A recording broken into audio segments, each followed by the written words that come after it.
మీకు ఒక ఎగ్జాంపుల్ చెప్తా. నేను మొన్న జపాన్ పోయినా, దీని మీదనే ఎగ్జాంపుల్ చెప్తా.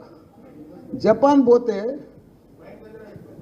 నేను 1945లా అక్కడ ఒసాకా మీద బాంబేసారు అన్న. ఇది వినాలన్న, ఇంపార్టెంట్.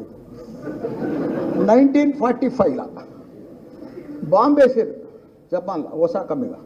వేస్తే మొత్తం కొలాప్స్ అయిపోయింది. మొత్తం అంటే ఏమి లేకుండా అయిపోయింది. అక్కడ 3000 డిగ్రీల టెంపరేచర్ అయింది.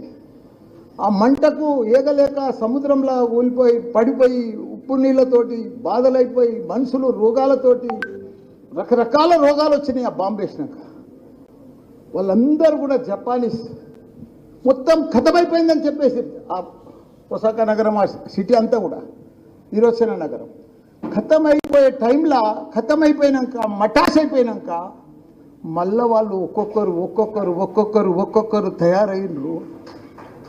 ఇప్పుడే కొట్టకూరు, ఇంకా చాలా ఉంది. ఇంకా ఒక్కొక్కరు వాళ్ళ సంకల్పము, వాళ్ళ పట్టుదల, వాళ్ళ కృషి ఎట్లా తీసుకొచ్చారంటే 1964లా ప్రపంచంలోనే ఫస్ట్ టైం బుల్లెట్ ట్రైన్ తీసుకొచ్చారు. ప్రపంచంలోనే బాంబు పట్టి మొత్తం అటాచ్ అయిపోయింది 45లా.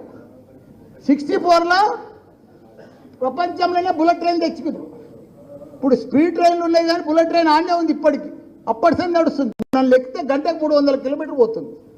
అంటే అసలు నగరాన్ని మొత్తం అటాచ్ అయిపోయినాక అక్కడ ప్రజలు వాళ్ళ సంకల్పము పట్టుదలతోటి తీసుకొచ్చి రైతు ఇలా ప్రపంచంలోనే #1. టోక్యో, ఇసాకా ఇవన్నీ కూడా జపాన్ టెక్నాలజీలో వాళ్ళంతా #1.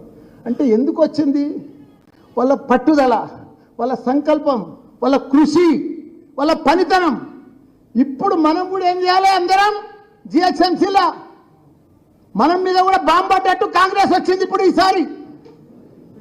మరి కాంగ్రెస్ను మటా చేయాలంటే ఇంకా మీ అదృష్టం ఏంటంటే మటాష్ వాళ్ళంతా వాళ్ళే మటాష్ అవుతున్నారు. వాళ్ళు కాంగ్రెస్ వాళ్ళు మీకు కూడా పని కూడా కల్పిస్తలేరు వాళ్ళు. మనం